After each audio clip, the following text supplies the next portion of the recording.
Guys, Digha থেকে প্রথমবার আমি ডলফিন দেখলাম, আর এখন আবার দীঘাতে মশার দুধের চাও পাওয়া যাচ্ছে। হ্যাঁ চলো কেসটা তোমাদের শুরু থেকে বলি। হ্যাঁ গাইস, এটা হচ্ছে আমার দীঘায় ডে 2। আজকে সকাল সকাল ঘুম থেকে উঠে বড় লোকদের মতো হাঁটতে হাঁটতে চলে গেলাম দীঘার বিচে।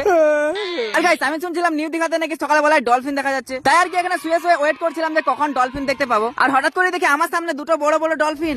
ও ওয়াও, ডলফিন!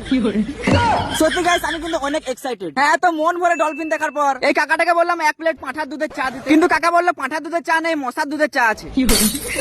তো কি আর করবো, এটা খেতে হচ্ছে। আহা, সমুদ্রের বিচে বসে মশার দুধের চা। আর গাইস, কালকে আমার চশমাটা একটা মেয়ে নিয়ে পালিয়েছে, তাই ভাবলাম আজকে একটা কিনেই নি। আর তখনই কাকা বলছে আসো আসো, আমি পরিয়ে দিচ্ছি।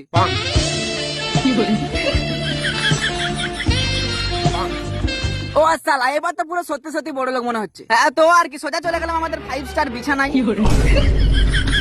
আরে আমার তো ঘুমালে হবে না, আমাকে বডি বানাতে হবে। তাই আর কি এই জায়গাটা এসে প্রথমে একটু হাঁটা চলা, তারপর আবার পেটেল মারা। আর এই যে এটা কিন্তু সেরা সেরা।